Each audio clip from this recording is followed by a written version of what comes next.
देखा दोस्तों आपने। दोस्तों एक्चुअल में बेरोजगारी कोई अभिशाप नहीं है। बेरोजगारी शब्द सुनना अच्छा नहीं लगता है, लेकिन खुद को बेरोजगार समझ लेना गलत बात है। अभी हाल ही में 10th और 12th के रिजल्ट आए थे CBSE ICSE के, जिसमें कई बच्चे फेल हुए, कई लोगों ने सुसाइड कर दिया। लेकिन मेरे हिसाब से ये बहुत गलत बात है। इसमें कई बात हमारी भी गलती हो जाती है। हम लोग बच्चों को काफ़ी प्रेशराइज करते हैं, नहीं तुम्हें IIT में एडमिशन लेना है, तुम्हें NIT में एडमिशन लेना है, तुम्हें अच्छी जॉब पानी है, तुम्हें अच्छी सैलरी पानी है। लेकिन हमें भूल जाते हैं कि उनकी काबिलियत कुछ और भी हो सकती है। वो क्या पता बिजनेस माइंडेड हो, कुछ स्पोर्ट्स में अच्छे हों, कई और चीज़ में अच्छे हों, लेकिन हम ये भूल जाते हैं, उन पर प्रेशराइज करते रहते हैं। दरअसल हमें देखा जाए तो फ्रेंड्स, हमारे देश में कई ऐसे उद्योग हैं जिनको हम कर सकते हैं, जिसमें हम जितनी भी जॉब है उनसे ज़्यादा अच्छी सैलरी कमा सकते हैं, कई गुना कमा सकते हैं उनसे, और अपने पूरे बिजनेस को बढ़ा सकते हैं, एक अच्छी कंपनी खोल सकते हैं। ऊपर वाले ने हमें नीचे भेजा है कि हम ज़िंदगी में कुछ करें, ज़िंदगी को जिए, एक सफल व्यक्ति बने। तो मैं ये वीडियो उन लोगों के लिए लाने वाला हूँ जो समझते हैं वो बेरोजगार है या ज़िंदगी में कुछ नहीं कर सकते हैं, हताश हो गए हैं। तो मैं बताने वाला हूँ उद्योगों के बारे में। भारत में आजकल उद्योग बहुत फल फूल रहा है, कोई सा भी उद्योग हो, चाहे वो डेयरी पालन हो, मत्स्य पालन हो, मुर्गी पालन हो। तो आज की मैं वीडियो लाने वाला हूँ डेयरी फार्मिंग में। फ्रेंड्स, बस आपको डेयरी फार्मिंग के लिए थोड़ी मेहनत और लगन की ज़रूरत होगी और एक सफल उद्यमी बनेंगे। भगवान चाहेगा तो आप एक बहुत बड़ी कंपनी खोल सकते हैं। तो मैं आगे आपको बताने वाला हूँ। मैं हूँ स्वप्निल और मेरे चैनल का नाम है स्वप्निल वेल्थ मंत्रा।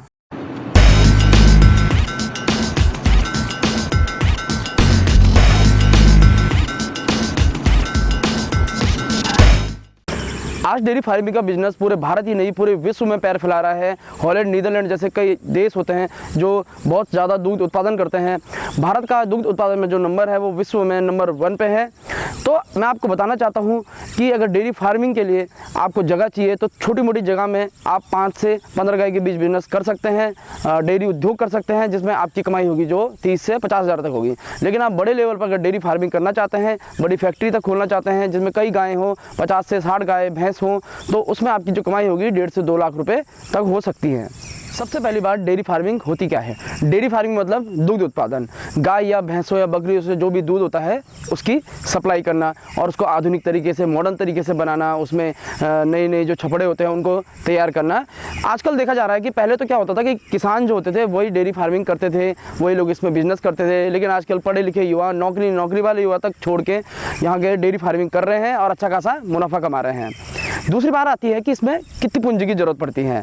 तो देखा जाए तो अगर आप 2 से 4 गाय अपने घर के आसपास ही डेयरी फार्मिंग कर रहे हैं, 2 से 4 गाय के साथ दूध का उत्पादकता कर रहे हैं, उसको बेच रहे हैं, तो इसमें ज़्यादा से ज़्यादा 1 या 2 लाख रुपए का खर्चा आएगा, जिसमें चारा वारा आएगा। और लेकिन अगर आप बड़े लेवल पे इसमें करना चाहते हैं काम, 50 से 60 गाय या 40 या 30 गाय के साथ, तो इससे 10 से 20 लाख का खर्चा आएगा, जिसमें आपको मशीनों की भी ज़रूरत पड़ेगी। आधुनिक मशीनें होती हैं, उसमें शेड होते हैं बहुत बड़े बड़े, उनके लिए पानी की व्यवस्था होती है, चारे की व्यवस्था होती है। तो इसमें 10 से 20 लाख या 30 लाख तक का भी खर्चा आ सकता है। लेकिन सबसे बड़ी बात आती है कि इसमें पूंजी कहाँ से लाएं, इतनी बड़ी पूंजी कहाँ से लाएं, या ये छोटी पूंजी भी है तो कहाँ से लाएं। तो आजकल बैंक तो लोन दे ही रहे हैं, साथ में जो नाबार्ड है, national agriculture for rural and development bank होता है, ये जो कृषि कल्याण के लिए लोन देता है, इनको प्रोत्साहन देता है, इससे आप लोन ले सकते हैं। इसमें 25 से 33.33% तक सब्सिडी मिलती है, जिसमें पूरा ब्याज आपका माफ़ हो जाता है। इसके बारे में आपको इसकी पूरी प्रोसेस की, लोन की प्रोसेस आगे बताऊँगा। तीसरी बात आती है दुधारू पशु की नस्ल की। भारत में 2 तरह की गाय बहुत मशहूर है। पहली हॉलिस्टन फ्रीजन काऊ, दूसरी जर्सी काऊ। हॉलिस्टन का शरीर बहुत बड़ा होता है तथा यह दुनिया में सबसे ज़्यादा दूध देने वाली गाय है। ये गाय रोज़ाना 15 से 35 लीटर दूध देती है। ये लगभग 50,000 से 70,000 तक आती है। इसकी डिमांड भारत में सबसे ज़्यादा है। दूसरी गाय आती है जर्सी गाय। भूरे तथा लाल रंग का मिश्रण होता है। ये रोज़ाना 15 से 30 लीटर दूध देती है। इस गाय की रोग प्रतिरोधक क्षमता ज़्यादा होती है। कीमत इसकी 30 से 60 हज़ार में मिलती है। इसके अलावा भी भारत में कई तरह की गायें हैं, जैसे गिर गाय होती है, एक वो महाराष्ट्र, गुजरात में पाई जाती है। ये भी काफ़ी दूध देती है, 10 से 12 लीटर तक, और इसकी जो कीमत है वो है 40 से 65 हज़ार रुपये।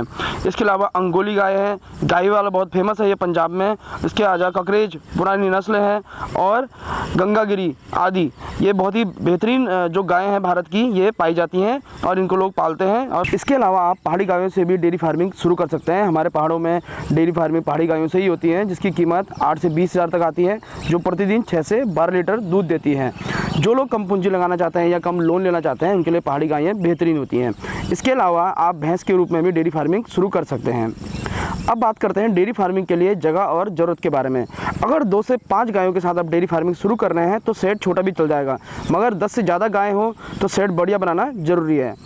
अच्छा डेयरी शेड खुला हवादार होना चाहिए, जिसमें धूप आराम से पहुंचनी चाहिए। शेड की सफाई रोज़ हो, जानवर आसानी से घूम सके, जानवरों को ताज़ा पानी मिले और यहाँ पर बिजली आराम से पहुँचे।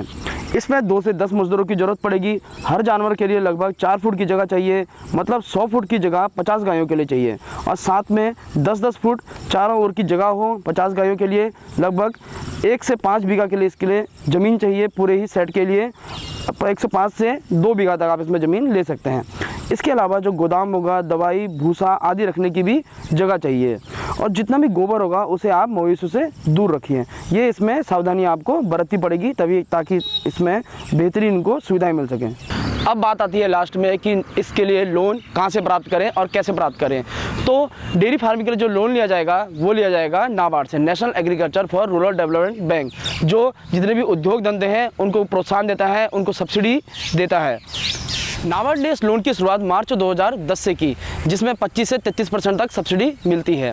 इसकी जो एलिजिबिलिटी है, इसे इंडिविजुअल फार्मर होते हैं या जो इंडिविजुअल जो एंटरप्रेन्योर होते हैं और NGOs होते हैं, मिल्क प्रोडक्शन कंपनीज होती है, कोई अलग कंपनीज होती हैं, ये इसमें एलिजिबल होते हैं।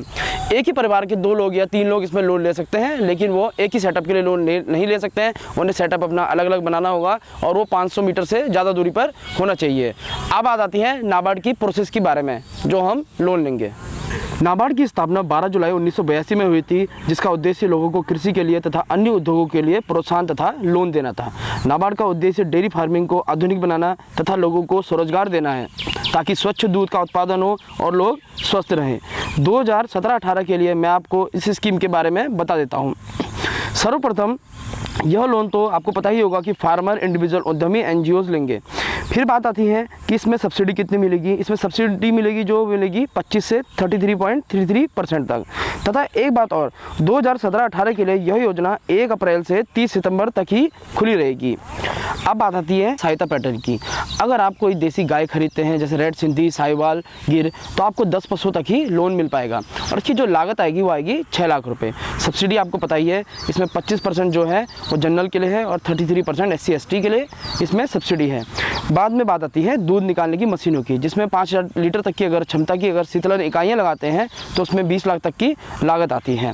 बछड़ों का अगर पालन करते हैं या फिर उसको नस्ल को आगे बढ़ाते हैं तो उसमें आपको 5.5 लाख तक का 20 बछड़ों के लिए वहाँ पर लागत आ जाएगी। और दूध उत्पादन के लिए जो शीतलक भंडार होंगे उसमें भी जो लागत आती है वो आती है 33 लाख रुपए तक। यहाँ पर आप देख रहे हैं कि 6 लाख की लागत 20 लाख, 5.5 लाख, 33 लाख रुपए आ रही है, लेकिन जो बैंक आपको लोन मुहैया करेगा वो 10 लाख तक ही करेगा। उसके बाद जो मार्जिन मनी होगी वो आपको देनी होगी। सबसे पहले तो इस लागत के साथ एक प्रोजेक्ट रिपोर्ट तैयार करेगी, जिसमें नाबार्ड आपकी मदद करेगा, जो बैंक के पास जाएगी। बैंक परियोजना का मूल्यांकन करेगा और लोन जारी करेगा। उसके बाद 2 महीने के अंदर सब्सिडी के लिए नाबार्ड को दावा भेजेगा। नाबार्ड 1 महीने में इसे मंजूरी देगा। इसके बाद सब्सिडी बैंक के पास आएगी और ब्याज जो लगेगा लोन पर वो सब्सिडी हटाकर लगेगा। सब्सिडी जो आएगी उसे 3 साल तक की लॉकिंग पीरियड में रखा जाता है और वो बैंक ऋण में ही डाल दिया जाता है। और लोन से ही सही से ना भरा गया हो तो वापस नाबार्ड को जो सब्सिडी होती है वो चले जाती है। फ्रेंड, इस तरीके से देखना आपने कि डेयरी फार्मिंग कैसे की जाती है, इसके लिए लोन कैसे लिया जाता है। बस थोड़ी हिम्मत, थोड़ी मेहनत की ज़रूरत है। थोड़ा बड़ा अगर आपको घबराहट हो रही होगी, ऐसी कोई बात नहीं है। नाबार्ड की मैंने लिस्ट दी है, इसमें आप इसमें देख सकते हैं कि कैसे कैसे आपकी लागत आती है, कैसे कैसे आपको लोन दिया जाता है। कोई भी प्रॉब्लम आएगी आप मुझसे कमेंट्स में पूछ सकते हैं। किसी भी उद्योग को करने के लिए थोड़ी मेहनत की तो ज़रूरत होती है। देखना, आप एक बार शुरुआत करोगे तो आप कई गुना अच्छा जो भी जॉब वाले हैं उनसे ज़्यादा कमा सकते हो और अपनी एक अच्छी कंपनी खोल सकते हो। उसके आगे आप दूध उत्पादन से लेकर उसका पनीर बना सकते हो, उसके आगे दही, कई चीज़ें आगे आप अपनी बढ़ा सकते हो। तो ये तो थी डेयरी फार्मिंग के बाद। और आज का स्वप्निल वेल्थ मंत्रा एक वेबसाइट है bankexamsindia.com। ये कई लोगों ने नहीं सुना होगा, लेकिन आप लोग जैसे ये उन बच्चों के लिए जो भी प्रिपेयर कर रहे हैं एग्ज़ाम्स की, इसमें जैसे SSC की तैयारी कर रहे हैं, बैंक की तैयारी कर रहे हैं या भी कोई भी PSU जो कंपनीज है उनकी तैयारी कर रहे हैं, उनका सारा विवरण दिया जाता है। कोई भी पोस्ट आती है उसमें दी जाती है। तो इसका नाम है bankexamsindia.com और मैं हूँ स्वप्निल और आप देखते रहिए स्वप्निल वेल्थ मंत्रा। मेरे चैनल को सब्सक्राइब करिए, लाइक करिए, शेयर करिए। Thank you so much.